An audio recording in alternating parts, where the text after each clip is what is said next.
On today's DNVR show, do the Denver Nuggets still have the best starting five in the league? What do we actually think will be different for the Denver Nuggets next season? And who's going to end up coaching the Lakers after all?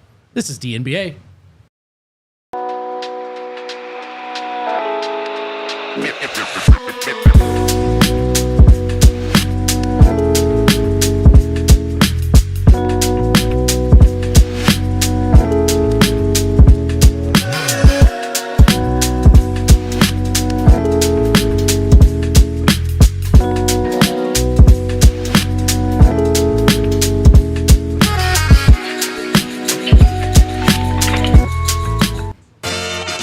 Hell yeah, let's go.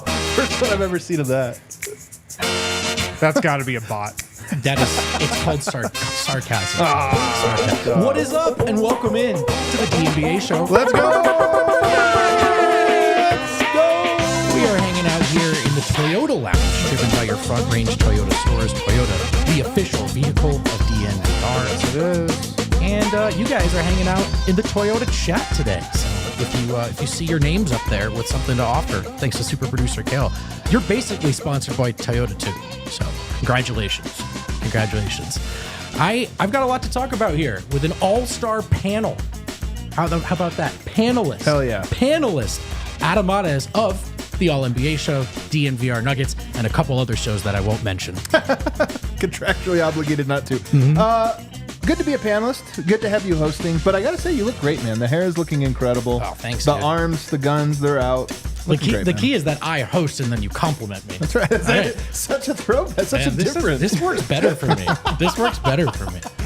And fresh into fatherhood, but still the same man, still the same winner you come to know. It's Harrison Wind. I don't know if you guys saw my guy Joe Maz with another fire quote I can't do this, brother. last night. What was it? I actually have it. Give it. Let me hear it. Joe Mazzulla on the criticism of Jason Tatum shooting. Quote, "Criticism is the ultimate beauty. It's just a sign of the ultimate respect, and it's a beautiful thing. I love the way Jason has handled it." I love it. It sounds so deep. Doesn't mean anything, man. It Joe sounds Maz, so man, profound. I'm telling you. I'm in on Joe Maz. This is the worst part. Actually, it's I'm in. This is the worst part. It's been tough. It's been tough watching the Celtics inherit everything, guys. They've got the beautiful game. They've got great pressers, great quotes. They've got teammates that believe in each other. I've got Derek White. And that leads us really to the first question of the show, fellas, which is the major question of the show. Do the Celtics have the best starting five in the league? Or really, more widely, more broadly, do the Denver Nuggets still have the best starting five in the league? That was obviously their claim to fame in their title season. It was their hope for this season. They took that route. They fell a little short. I think we're going to hear them run that line back as far as how they view themselves and as far as how they view their path to contention. But Adam, is it still true? I know. It's interesting because it has been such a rallying cry for the last several, the last 2 seasons, and it has been true. They won a title with it.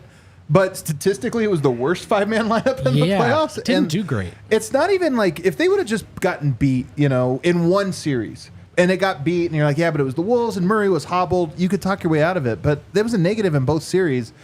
And there is something, too, that will carry next year. What I will say is I don't think that's indicative of what the Nuggets starting lineup is. I think it can and will be better. But I'm a fair guy. You guys know that. The Celtics are doing something right now that we can't even laugh off as much as we would like to. Love to make fun of them. They are, I said this on All-NBA today, but I honestly think that Tatum's playoffs and conference finals and finals are actually the best thing that could happen to this team because it's him rising above the need to do the thing where he's the guy.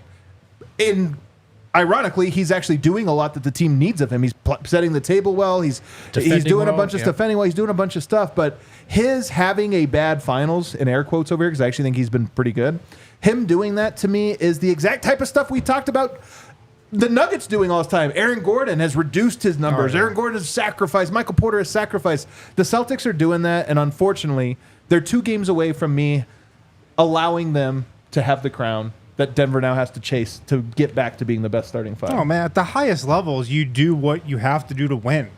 That's what Jason Tatum's doing. He's taking what the defense gives him. He's not forcing anything. And the Celtics are so good and so talented, and they got so many dangerous weapons where he doesn't have to force anything. He can just play the game the simple way. And that's what he's doing. Do they have a better starting five than the Nuggets? No, I don't think so. I would still take the Nuggets starting five because I would take a fully healthy Nuggets squad to beat the Celtics in a series. And a big part of that is because I think the Nuggets starting five would outplay the Celtics starting five. I do think the Celtics have easily the best roster in the league. But one thing that I think is kind of funny is my sliding scale of how I view the way what makes Denver's starting lineup one of the best or in contention. And it kind of feels less and less like some of those things that we wanted to talk about a lot a year ago. I mean, I think their best argument is that they do have is top heavy. They have the best player in the world, in my opinion, and I think that would be their Tatum. No, the Nuggets. Oh, gotcha. In Jokic, Gotcha. and that would be their clear advantage over a team Jaylen like Brown, Boston. But it does. But like Boston has figured out. They have such a harmony and a balance and an understanding of what they want to do that the question of who their best player is almost irrelevant right now. I really get the sense that I'm sure quietly Tatum and Brown would each like to win Finals MVP, but I bet they can really comfortably say that they don't care right now, and it looks that way on the floor. And that getting to the level of not caring is what basketball in particular is all about, and it's rare. A lot of teams win because they're so talented they don't have to fully go to that. There's only a little bit of sacrifices needed. A team like Denver and a team like Boston, to me, it requires full sacrifice. And to me, that's the most impressive thing about watching the Celtics in this round is just how much it really does not seem like anybody is trying to do anything other than win. No. And Denver was there last year. I am curious, though, if you think that Denver is there right now. Like this year, was there any trust lost in... Were guys not sacrificing a lot? Were guys not mentally willing to do that? Was there any selfishness there, or was it? I don't think so. So you think they're still there? It's just they were a little banged up, a little tired, and Murray wasn't ready to go at his top level.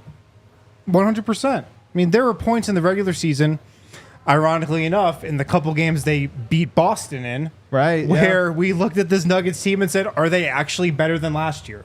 So yes, they're still at that level. This starting five, I still think is the best starting five in basketball.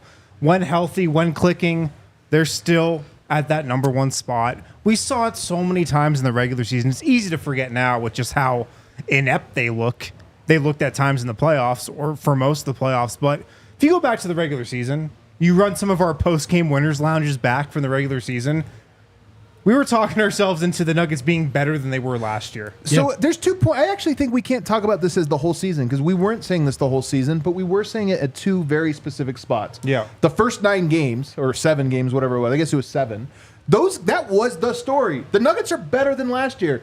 Banner night conversations, they come out and they look like they were in playoff mode, and we're like, oh my God, they got better. And they carried that for 7 games, then Murray gets hurt.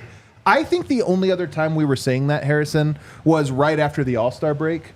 I think we were saying it then as well. It was like, oh, there they are. They're back to playing at that level. Well, I remember me specifically saying on January 19th when they went into Boston and handed the Celtics their first home loss of the season, that's all I needed to see. And then I said it again when they beat the Celtics at home in March.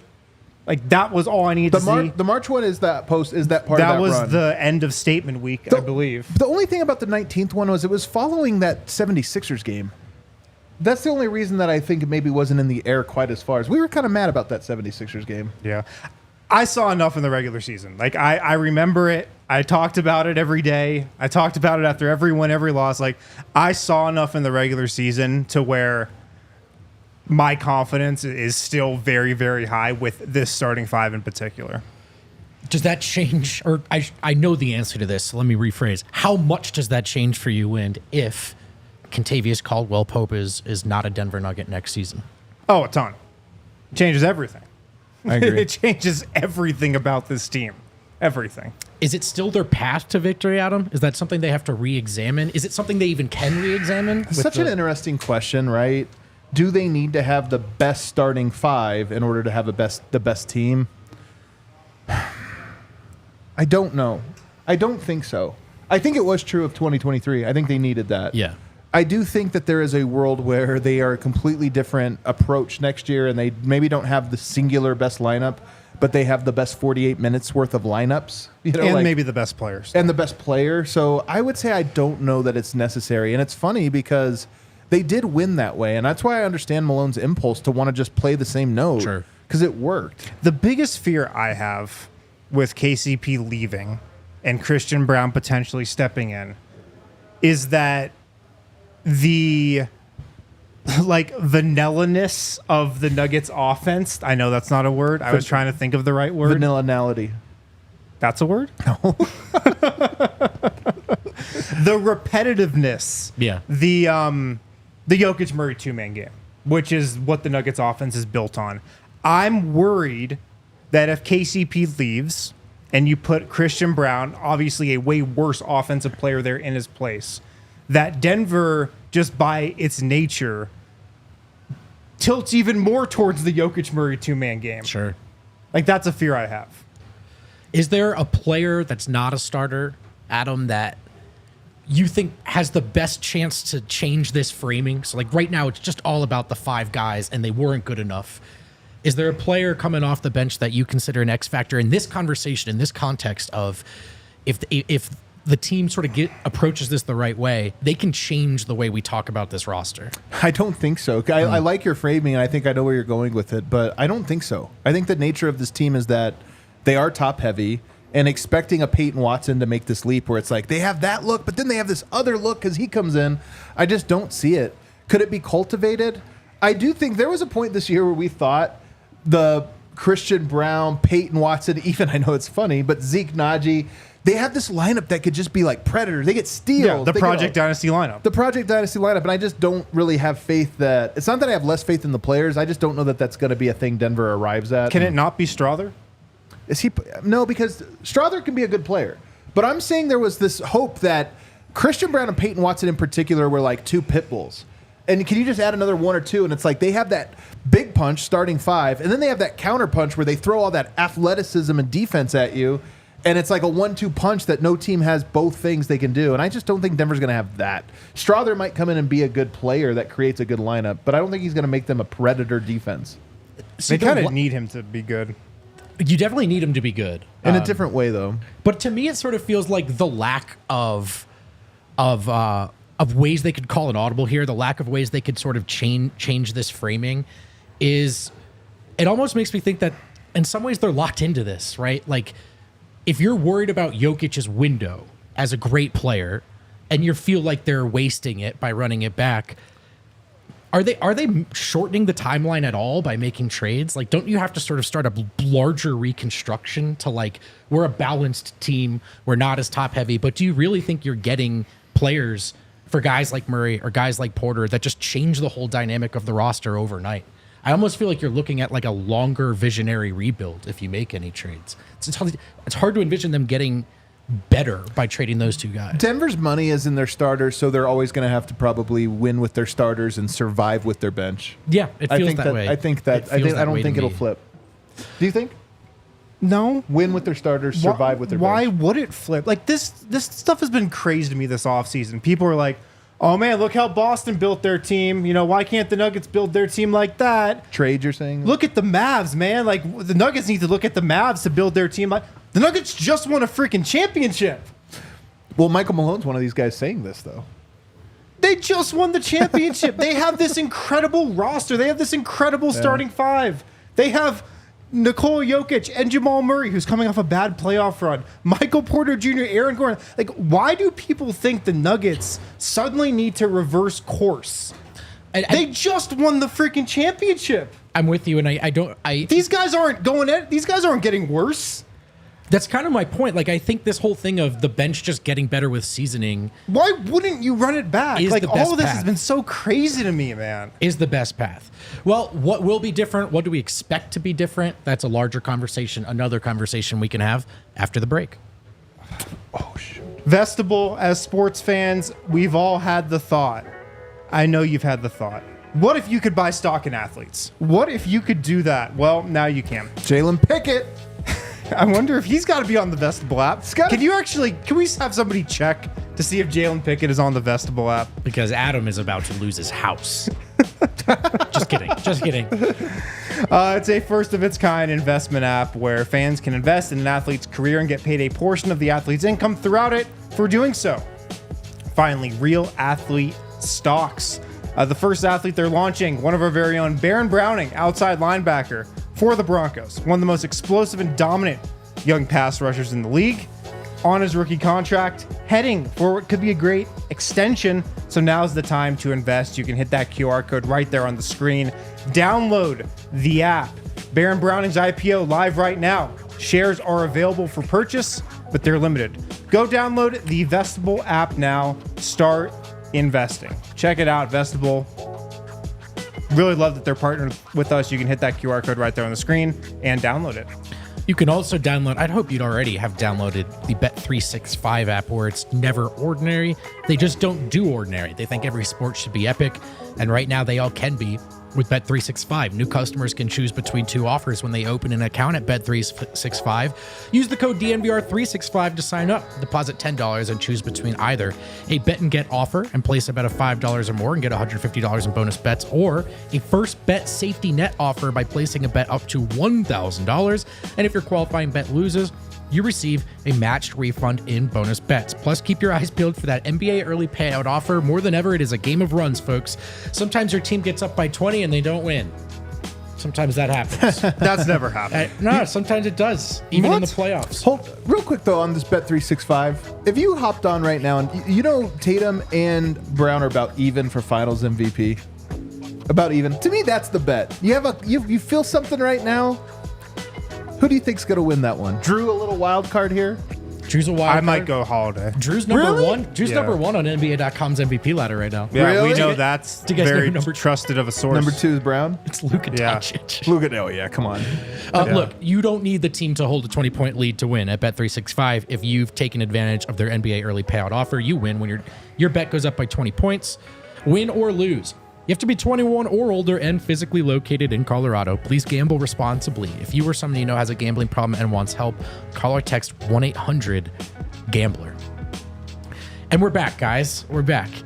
And I'm excited to throw maybe a curveball at you here. Oh, God. Shoot. Oh What? my god. I put together a little Bro. group of things that might be different next year. It might be. But together, we're going to prioritize what we actually expect to be different next year. Okay. Okay, so we're looking at a number of different factors here. Backup point guard, backup center, the one starter stagger, New alternate jerseys. the starting... That's going to be the literal same. I don't think the Nuggets remembered to submit the form to get a new jersey. The starting lineup itself? No, next year it's just going to be 300 on the jerseys for 300 days of sunshine. Oh, God. Oh my god. Is that still true? Do we think 300 days of sunshine? Oh, it's a fact. It's a fact. Are It's you a kidding fact. me? Yeah. Could the starting lineup itself be different?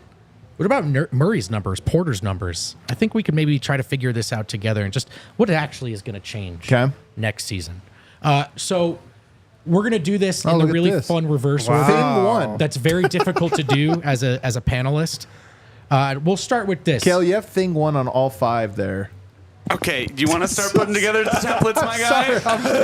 Is that what we want? Adam, you're a panelist now. Oh, I'm sorry. I'm out of my lines here. So these are fluid rankings, right? We're gonna start with one. Very we might fluid. find it changes as we He's changing introduce them. another. Don't do it, Kale. Kale, do it, 4 don't and do it. 5 still say Don't 1. do it. Okay, there you go. There All it right, so is. Adam, I'm gonna throw before we put anything else up on the board.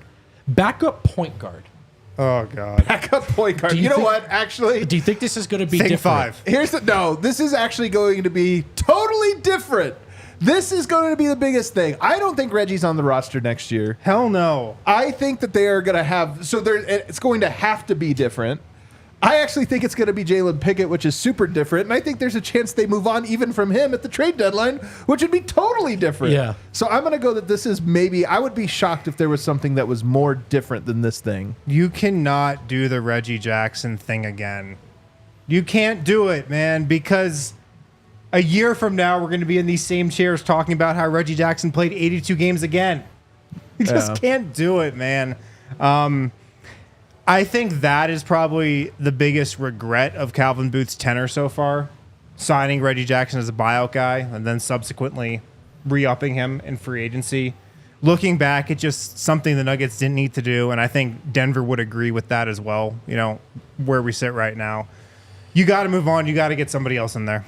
Is somebody else? Is Jalen Pickett enough for you right now? When just curious, is that? Are you comfortable with that plan, or is that a deadline fix? How could you be totally comfortable with it, and Right. he hasn't played it all, so you can't be comfortable with it. I think he could be the guy, absolutely. But am I comfortable with it? No, of course not. I think what Adam said is probably a good potential track to follow. You begin the season with him as your backup point guard. You see how it goes. Then you reassess in December, in January. All right. But I think you give him the chance to play. The one thing I will tell you is I would not be totally surprised. Maybe you feel differently if they brought in another point guard of Pickett's caliber and was like, you're going to have to play one of them. Not a two-way, but just like, now you pick. Is it Pickett or is it this new guy? Yeah. A different mold of point guard, but it's like, you got these two. Just pick one and we'll trade the other. Sure. Okay, Wind, I was excited to throw this one particularly at you. Oh, God. The one starter stagger. I know how you feel about what you want. I know what you want, Harrison. But how likely is it that the one starter stagger changes or goes away next year? I think it's kind of likely. I really do think Michael Malone publicly saying how he messed up in a couple different facets of managing the roster since the season has ended. He said it multiple times how he kind of ran his guys into the ground. I do think him acknowledging that publicly is a good step forward. So I do have some optimism that it's going to change. I'd probably put it at like 49%, though. I put it at less than 50% that it does change. Thing 5, maybe? Sure. Is that a good place to slot it for now? Sure. Adam, do you share Wynn's strong opinion on the one starter stagger and it needing to change? To me, it's clear 5. If this list had 25 things on it, I think it would be number 25. This is the one to me that I'm like, come on, man. We were joking. Why? Why is it so hard to do? It's not that it's hard to do. I don't know. I think Michael Malone likes it this way. He likes optimizing and playing the starters as much as possible. And I'll tell you, now we're doing armchair psychologists here. It's my favorite thing to do. I think the reason he likes it is that gives you a safe floor. You play those guys together, and you're just going to know, all right, we're going to win game. I won 57 this year. Franchise record. It's so funny that it doesn't feel like it. But I just think if you told me you went with the same rotation, forget who the backups are. You go to that same rotation this year, you're going to win 50 games. Worst case scenario, you're a 4 seed. Yep. And I think that's why. Whereas if you start messing with the ingredients, I think you have a higher ceiling for sure, much higher. But your floor, you might be suffering through some of this Pickett, Murray, MPJ stagger minutes for 2 months, and all of a sudden you're 500. And I'll also say this, and I don't think people want to hear this, and I'm really playing armchair psychologist now, but it's also an excuse for Malone. I agree. It's an excuse for Malone when he can roll out the bench lineup and it sucks, and then he can say, I can't trust the bench. I can't trust it. Look what I did. I put them out there. They blew the 10-point lead. All the bench guys. I have to put back in all the starter guys. You give me Project Dynasty, I can't play them. Yeah. I also think Malone, you could give him a lifetime extension, and by his nature, he would probably sweat about the floor. I agree. don't think it has anything to do with whether he gets fired or not. I actually agree. just think it's how he feels about basketball. It's his core belief. That's what it is when you tap into something that's not just a specific, it's like, no, but that's core. That's a core belief of Malone. And I just think it is. So my hope is that he surprises us all and is more flexible. But I'm just telling you, we joked coming into this segment that we should make it that meme, or maybe make that meme. It was the flirting versus harassment, but it's the same picture, you know? I feel like that's what this was going to be, is next year the stagger is just different. It's a different one-player stagger. But we It's like, still look, hate it. We mixed it up. And we're Maybe like, just no, Yoke. that's the same thing. That one might work, actually. Actually, just Yoke actually does work. Was he going to be bad? Come on. Then it's the 4 starters that are bad. Okay, another point of much conversation in the chat on the online webs, the interwebs. Backup center, Adam. Do you think it needs to change? How likely is it to change with the way things are looking right now? This one I think is very likely to change, as in the details of it. I don't know that it's going to meaningfully change the identity of the team. I think that if you told me right now to rank the starting 5 players and the backup 5 players in order of most importance to least, next year, I would say Jokic is going to be number 1 most important player, and I would say whoever the backup center is going to be the 10th most important player. I just think that's how this will shake out. Yeah. But it'll be different player, but I would be shocked if it was like a major impact piece. It was more just like, oh, that's the guy doing like it a now. Zeke Naji type. No. I'm saying more like a DeAndre Jordan, but not DeAndre Jordan. But it's the same as DeAndre Jordan. Didn't it feel like the rubber met the road a little bit with this, with how the season ended? What do you mean? Like, they need somebody now. They played Jokic too many minutes. He got tired. I think it's more the load Jokic carries more than the minutes, honestly. I don't know that this backup center is going to come in and steal minutes. He only plays 34 minutes a game. Just get Dario Saric or Daniel Tice. Just get them for a minimum. Boom, done. And I guess even if it was just Vlatko, that's a different look. There's still a different look. Yeah. Should we Mike Toby, too. Slotted in thing 3 for now? Slovenia, shout out. To be safe. All right. I'll bet you it ends up 4, but we can put it there. See how it We'll changes. see. Okay, Harrison, how about the Yes? starting lineup itself? How likely is this to be different next season? Man, I got to put that at 2 or 4. I mean, you can We can slot it at 4. I mean, KCP, I don't have a great read on it, to be honest, based on how they talked about going into the second apron to retain him after the season. It seemed like they were conveying some optimism there, but you really don't know until the first moment of free agency and somebody throws a 3-year, $60 million deal out there for you. Shout out Jeremy Right. Grant. Right.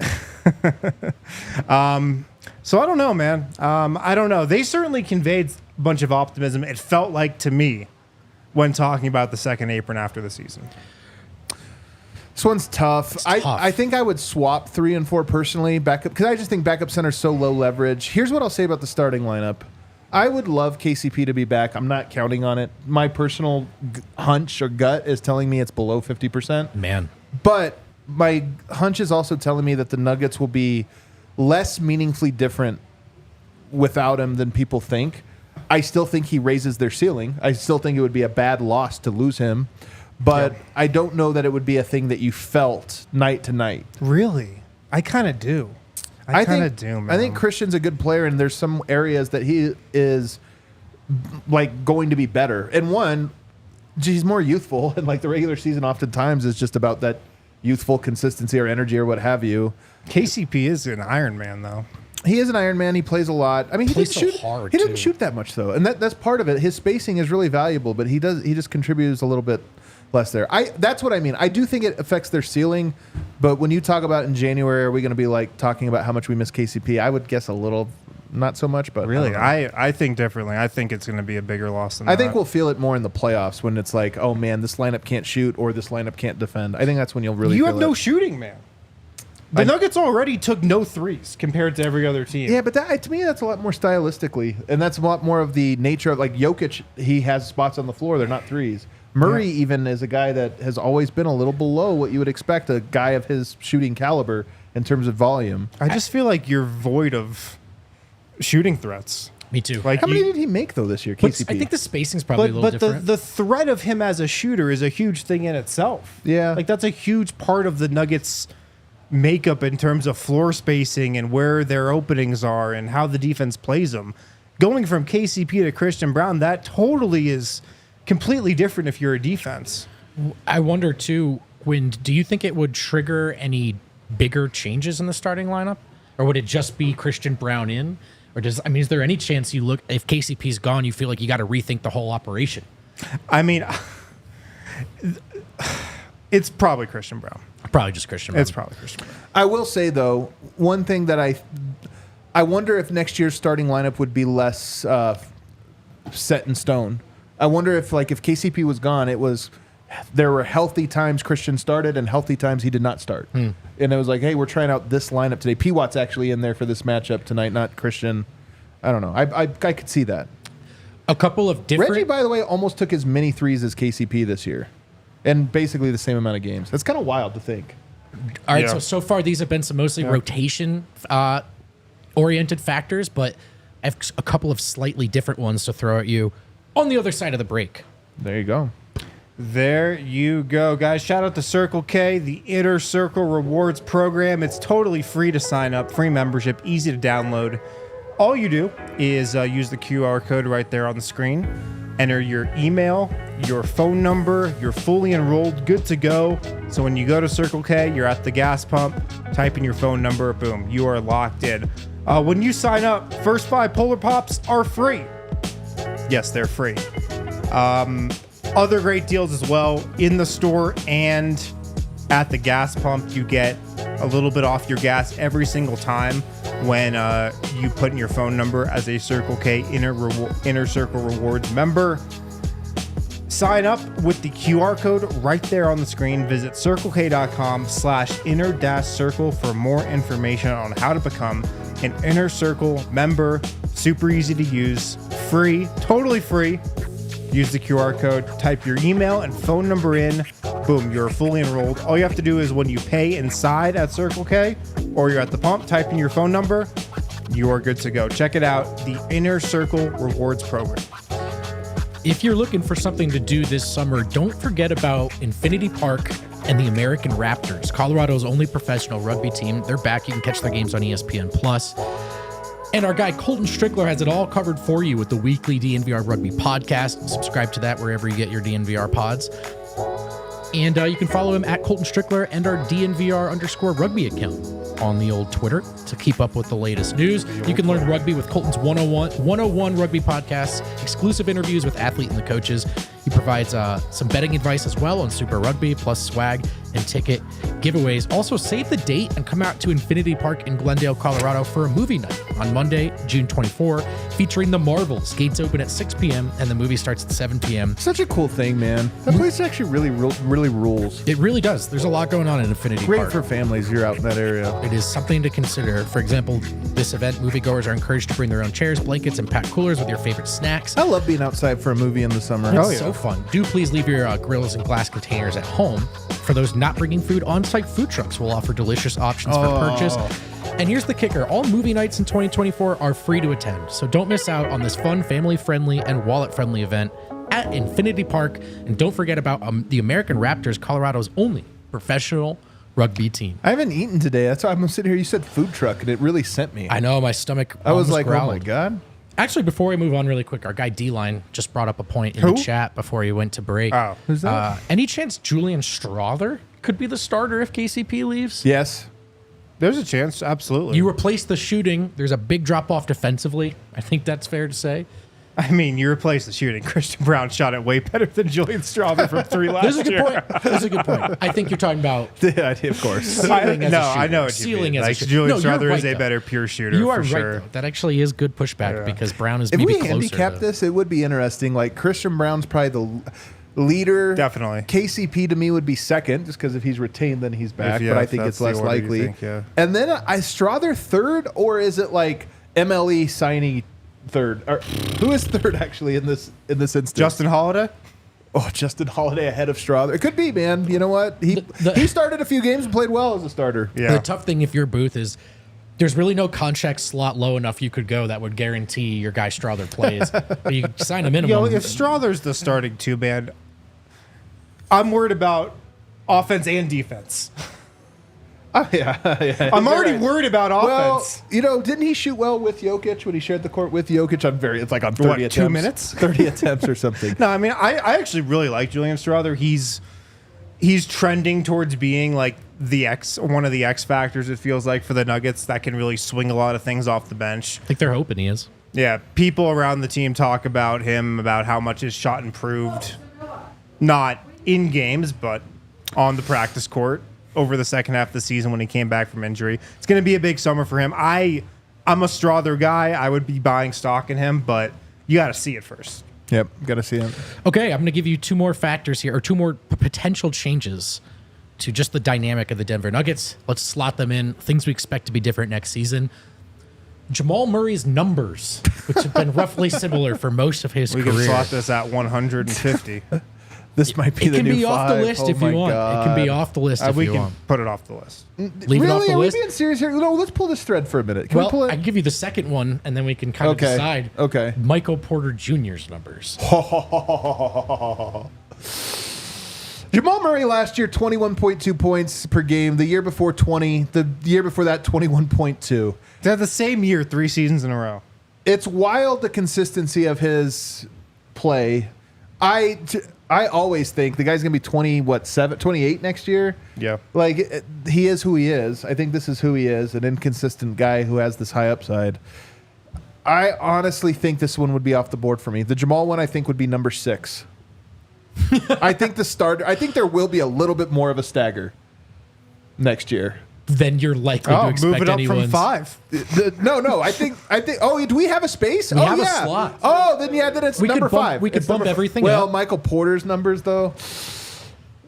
Man, I don't know. They're both going to be exactly the same. If I had to choose, I would choose Porter, though. Porter's numbers at 5, and then we bump everything else up. Okay, look at that. That was You know what, man? That was neat. I bumped Porter up. I actually, it's wild. I don't think either of them happen. But if you told me I had to pick one, Porter was at 16.7 points per game. If he has a healthy year, man, I think they work him into the offense a little more.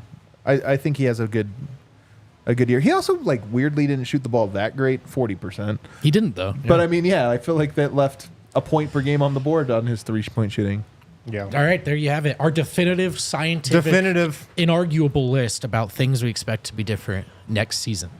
Another thing, fellas, that will be different, depending on how they approach the pick, is the roster. If they use this draft pick or not, if they make a trade. But let's take a look for now at the potential picks they could make. We've got another prospect breakdown, courtesy of Harrison Wind, the man with the wind in his hair. Who are we talking about today, Harrison? Talking about Baylor Scheierman. There he is right there. Number 55 out of Creighton. There are guys that have the. Remember we did the names draft and we were talking about some guys that have just great names. Oh yeah, everyone Yeah. loved that. Baylor Scheierman has the worst one. He would rank 330th. Is out it of, worse than Jalen Tyson? yes, because at least Jalen Tyson sounds like an athlete. Sounds like this. Baylor Scheierman. I really Does not hope sound like an Baylor NBA is a player. family name. I really hope so. So Baylor Scheierman, Because that's a tough look. tough name. I think for just doesn't sound like an NBA name. Yeah. That is such a big part of it, right? Yeah, Lonzo Ball. I'm telling you. This is a guy getting mocked in the 20s right now. He's around Denver's draft range. 6'7" wing, 6'8" wingspan, 205 pounds, senior out of Creighton. His strengths, shooting. He is a three-point shooter, knockdown type guy. Really good NBA frame as well. High IQ player, decent passer, makes pretty good reads. In terms of his weaknesses, not a great defender. His versatility, is he just a shooter? Can he do other things as well? My comp for him, Joe Ingles. And he's a lefty too. I feel like the thing It's about a great comp. a Joe Ingles comp. You're Joe welcome. Ingles is more than just a shooter, though. Oh, way more. Yeah. So that's a very optimistic high end. Like comp. Joe Harris isn't the comp. Yeah. No, because he's. Yeah, maybe. What about his Creighton brother, Doug McDermott, or Kyle Korver? I think he's got a little more to his game than just like the straight shooter. Little off the dribble stuff, little passing ability. Last season, 18.5 points per game, shot 38% on 8 3-point attempts per game. What? It's a lot. 9 rebounds, 4 assists. Big time player. Played 37 minutes a game. He started every game that he's played in the last 4 years. 2 of those years were at Creighton. He played his first 3 years of college at South Dakota State. But, yeah, he can shoot the piss out of the ball. 8 as the attempts per kids game say. in college. That's just it's getting them up. Yeah. All right, so he's a 4-year senior. You think Win? Fifth-year senior. A 5th-year senior. So Win, do you feel like this fits into He's my age. into the booth, into any sort of booth philosophies in any sense? Oh, well, sure. Experienced guy, ready to go. Can kind of be a plug-and-play option, absolutely. Michael Malone just said on Jim Rome, I don't know if you guys saw, you can never have enough shooting. This guy is a shooter. And just watching him, it looks like he could probably have a role from day one. That being said, though, I don't like this fit for the Nuggets. I would just roll with Hunter Tyson, who I think is Right. You already got the. somewhat of a similar mold of player here. The concept of shooting at him, I feel like all of a sudden it is something Denver doesn't have a ton of, or at least until guys like Julian Strawther and Hunter Right. Tyson are sort of let up, given a chance and a longer runway. Do you feel like shooting is a priority for them in any sense, or should be? This is such a tough one to me. Look, a lot of teams get away with playing shooters that can't defend. I think Denver, because of the nature of Murray and Yoke, who at their best can both be solid defenders but are never going to be good ones, it's just hard to envision them sharing the court with a negative defender. Like both of those guys plus a negative defender in a playoff series, maybe round 1, maybe round 2. But I just think the deeper you go, there's no way that guy's playing. That being said, you do sometimes just need to get yourself through the regular season with guys that space the floor. So Hunter Tyson, Julian Strother are in the pipeline. I don't know that it's my top priority, to be honest with you. I don't know that it would be my top priority, but I do think that you can always use one. Are you any closer, Wind, after going through these breakdowns so far? Has it, looking at these guys, has it swayed your opinion at all on trading the pick versus using it? I still think I'd rather trade the pick. I think they're going to use the pick, though, just because it's how they think is the best way to go about building this team. Yeah. But there are some interesting guys that could be there. You know, I'm probably a little bit higher on the draft now that I've actually started to look at guys. Sure. That'll do it. I think I said last week that, you know, this draft was terrible, and it is a bad draft. It absolutely is. But looking at the guys that are likely available in the 20s, there are some interesting dudes. You know, there are some guys that you can definitely see plugging a couple holes for the Nuggets and guys you'd like to get into the pipeline. Is Baylor Scheierman one of those guys? I don't think so, but there are other guys that I like. I want to stick on him for a little bit here. Keep going. I'm sending something to Kale. Oh, I was going to ask you if you have decided that they should trade the pick or not. If you're any closer to changing your mind on that.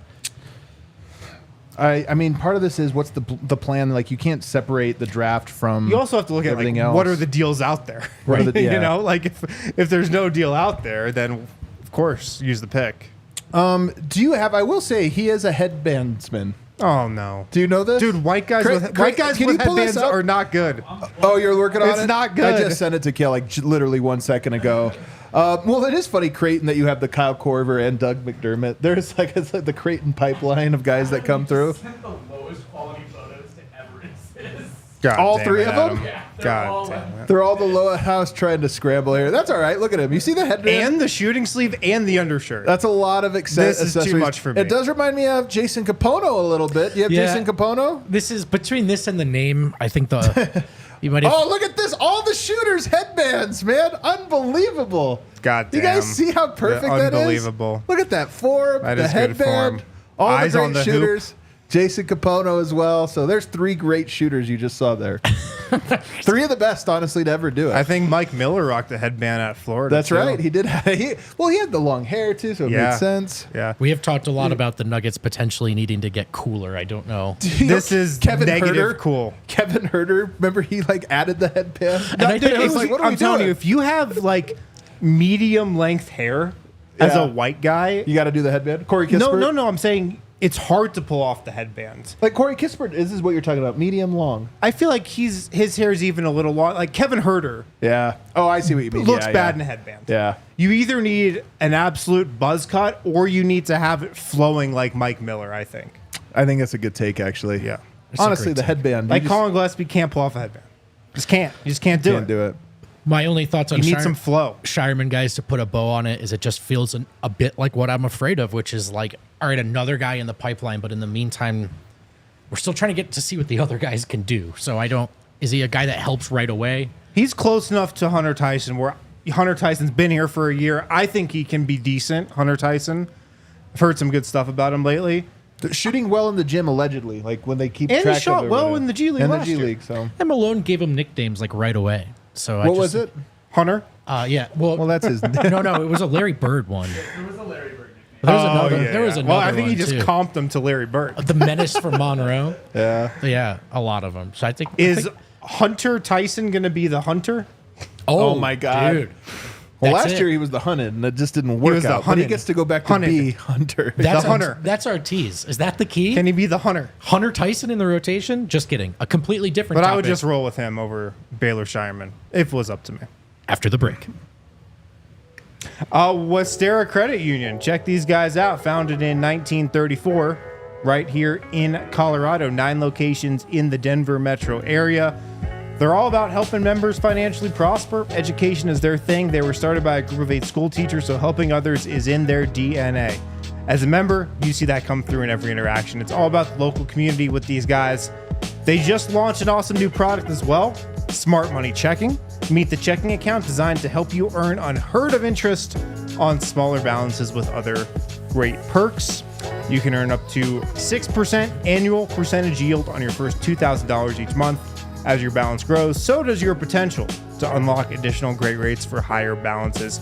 So check these guys out. Westera Credit Union, founded in 1934. They are a Colorado company, 9 locations in the Denver metro area. And again, you can earn up to 6% annual percentage yield on your first $2,000 each month with their Smart Money Checking. Check them out. We've been having fun on Fridays in the off-season, snake draft season. We did a best sounds draft, and one of the sounds that Adam took was the sound of Red Hawk Roofing. I wasn't on for that. You taking Crack of the Bat first overall with Big your upset, first I round thought. pick? You don't like that sound? I do. I just didn't expect it from you. Agreed. Brother, I didn't think you were a baseball guy. Agreed, telling you, brother. man. Agreed. I like the pick. I just didn't expect it. That's not even I'm a baseball guy. That sound is so good it transcends It's the just best. the fact that It's it the best happened. one. I thought I could have kept it on my board, but you were Didn't do sneaky. Didn't matter, though. 53% of the vote, by the way. Okay. Adam's last 2 picks, unsurprisingly, animal noises. One of them, Red Hawk Roofing. That's unsurprising. Pandering. Red Hawk Roofers. They're the Total best in pander Denver, pick. and they've joined the DNVR team. With quality materials, decades of experience, quick response time, they are Colorado's best estimators and contractors.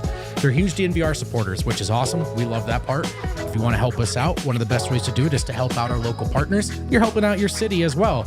And again, these guys want to make sure they're helping you out. Free no obligation roof and property inspections, free in-depth photo reports for all inspections. And again, you know how it goes in Colorado. It looks beautiful right now. It's also hail season. It can change in a heartbeat. Don't wait to take care of any issues before more big storms hit. You can always see how bad the damage to your roof is from the ground.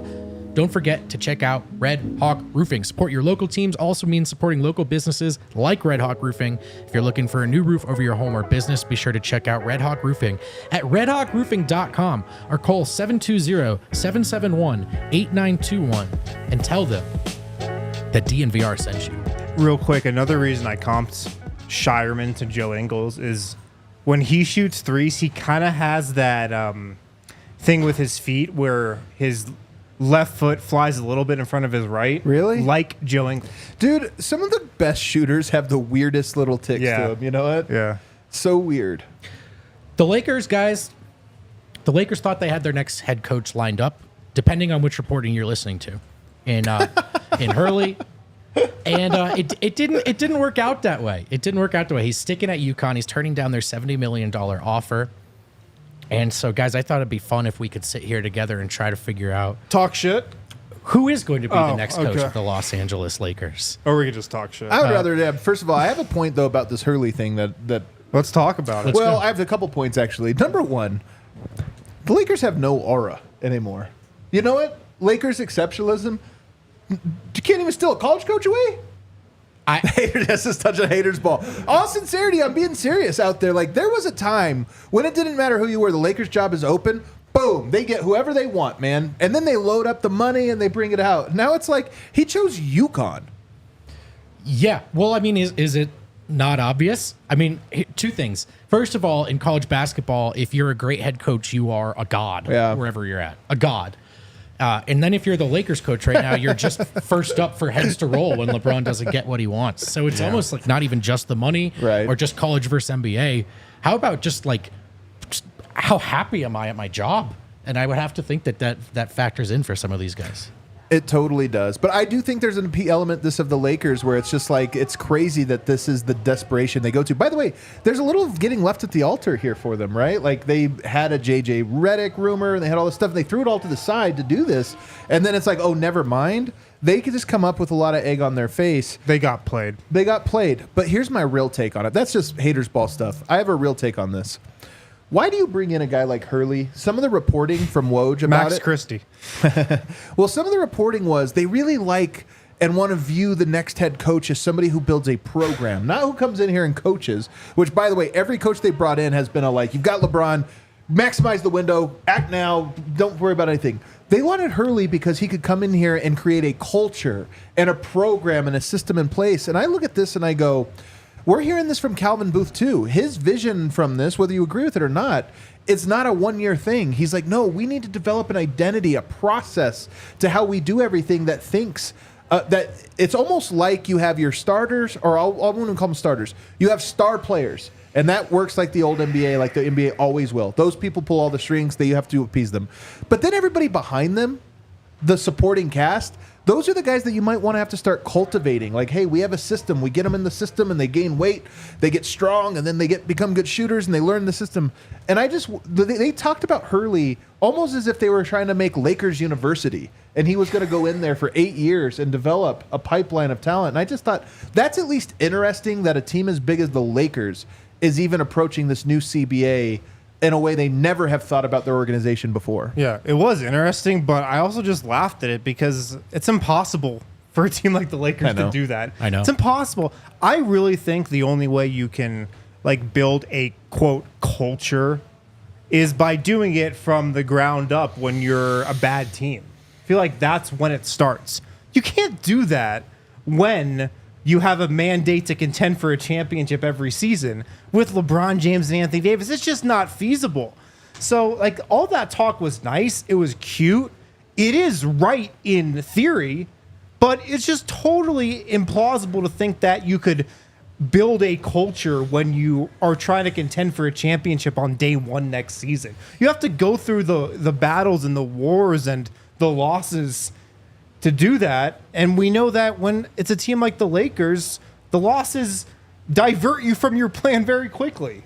Yeah. And it's really difficult when you don't know if the guy you hire to be the head coach is going to have that job in a year or two, how much say you have and whether he has that job in a year or two. And now the Lakers don't even, they still don't have their coaches. They approach pivotal offseason decisions. And what have they been doing? For me, though, it reinforces the importance of Denver understanding what they have working for them, right? Which is, for as much as there's perceived conflict between Booth and Malone right now, not just perceived, I could say, we've talked about it on the show, conflict of vision, I should say. It's still they still have this advantage of Malone's probably not going anywhere. And I think Booth can feel that way too right now for the time being. And they can definitely feel that way about their best player. So them just getting back on the same page, I think, is essential. And I think it's easier said than done, but I'm hopeful that they have at least identified it as something that they need to improve. Yeah. What actually are the Lakers doing? Were they just waiting for the finals to end because it seems like JJ Redick didn't want to take the job until then, and then they got talked into Hurley by Woj potentially. Well, got played by that, and now they're trying to circle back to Redick. Maybe he's a little pissed off, and now they might have to go to Plan D, which they don't even have a Plan D. Maybe it's David Adelman, but what are they doing? It's a real question, and I think what you're getting at here is, who is the real leader of a franchise? Yeah. Who is the real leader? Is it the star player? In LeBron's case, more so than most, he's leading the work. Is it the coach? Well, they don't have one at the moment. Is it the front office? Is Pelinka the visionary of the Lakers? Or is it Jeannie Buss? And I would say that it's a little bit, there is no answer to that. You can go through the line of the Nuggets and say the exact same thing with all of their four pieces. But the teams that are best tend to be the ones that have the most alignment and clarity about exactly what kind of leadership each one of those people, where that falls. And with the Lakers, I look at it right now, and it's it's unclear any of this. What direction are they going? Because what direction you're going, that's what kind of coach you hire, most likely. Are they staying with LeBron? Are they trading LeBron? Are they getting rid of him? Is LeBron leaving? Is this a long-year plan where they have LeBron for several more years? Who knows? And then you go get Bobby Hurley, which is even Danny if he is Hurley. a good coach, or Danny Hurley. You bring him in, that's not for LeBron, right? So what is the vision? The craziest part of this whole shenanigan thing to me was the reports that came out that said LeBron James is not involved at all in the Lakers coaching search. Why would you not involve LeBron James in the coaching search? Wouldn't you want his input on who the coach is? It's true. Shouldn't he be a key voice in there? I would think if the Nuggets ever had to change head coaches, you would want Nikola Jokic's opinion. Well, I think with the LeBron, that there's a different thing there in that LeBron's camp has to run a PR campaign every year. They're separating themselves. So, it's not our fault they hired this college coach. Whoever thought he'd translate to the NBA? Is there a chance? I mean, you mentioned it earlier, Win, but like, could they run out of options and could it get to a guy like David Adelman? And Well, apparently they've interviewed nobody except James Borrego. I heard that they did, or he was set. They were set to interview with David Adelman. Was that incorrect? James Borrego, man. The bell of the ball all of a sudden. Yeah. Kind of funny, man. But I just wonder if there's a way that this ends up kind of falling so far out of their plan A, plan B that it there affects were us. some things put out there. Oh, maybe they're interested in Jay Wright, the ex-Villanova coach. And that is a telltale sign that they are fucked. That is an obvious sign where you lose on your top candidate and you immediately go to Jay Wright, who's been out of coaching for like the last couple years. And you really think he wants to jump back into the Lakers job?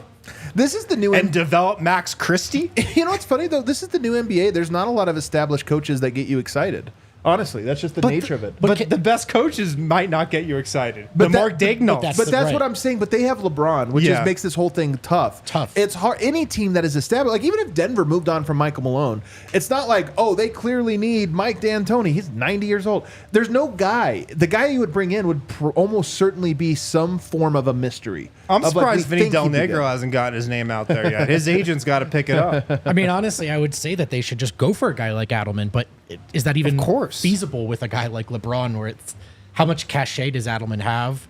Is that anything LeBron wants? Would he get to be this X's and O's guy, or would he have to sort of bow to Would his other best powers? talent be taken from him? Yeah. 'Cause Yeah. it's, yeah. Maybe. I mean, I don't know how a team hasn't hired David Adelman yet. I think he's like a star. I feel like at some point in the next few years, he's been interviewing. Yeah. And other guys too, like Mike Honori and now Jordy Fernandez, who has a job. Some of the Malone, Don't hire Mike Honori. Some of I the- love the guy. Don't hire him though. just It's a saying, mistake. some of the Malone tree, man, and Chris mistake. Finch as well. Some of these guys, Great have guy, really great gotten coach. I hired. don't think he's a head coach. I though. love Mike Honori. I do too. Do we have any super chats? I wouldn't Gail? hire him. Just one. Makacharu, draft prospect Ulrich Chomchi would be a great pick at 28 for backup 5 and could run with Jokic as the 3-and-D big that can guard the perimeter. Well, that's a name, guys. That's a name that we can put down. I have no thoughts 18 on it. years old, 6'10", out of Cameroon. I'm guessing a project. I'm fine with the project. You are? I'm not. I'm done with projects. I am, because I don't. There's guys that have to play in front of them. There's anyway. guys that have to not play. Yeah. I So mean, There actually is one project guy I do like for the Nuggets. We'll get to him at a later date, though. I tuned. I am just so wary of drafting a young big man. I've been saying this, man. It's so hard to develop a backup center, especially in Denver, man. You get so few opportunities. The leash is so short. They're usually the worst opportunities because you're the one guy that doesn't get to play with play. Jokic. Yeah. That's the thing, yeah. And it's like, I like Deron Holmes. Seems like he'd be a good pick at 28. I'm just worried that he's not going to get the opportunities he should. And in a couple years, we're going to have another Zeke Naji on our hands. Right. I agree with that. I think it's a good point, and I do wonder if I that's would just- much rather draft a young guard or wing. It does seem to me like they've been resigned to use the minimum contract slot on that backup center slot, but we'll find Tice. out. We'll find out. I look so much smaller Come to when I sit in Denver. the seat right here in the middle. I kind of like it. Thanks to everyone in the chat for hanging out. Thanks, Win. Thanks, Adam, for helping me out here, putting together another fun show. And we'll It be is back, AJ Johnson, James Davis. and we'll it be is. back on Wednesday, He's got a Thursday, little Kyrie Irving to his game. and Friday. I'm dead serious. Go check him out. Let's go. He averaged like 5 points a game last year in Australia. What? He's got a little Kyrie Irving to his game. Oh, I What a love it. note to close on. We'll be back at the Yeah. normal time for the rest of the week, 3:15. We'll see you guys. Thanks so much for hanging out.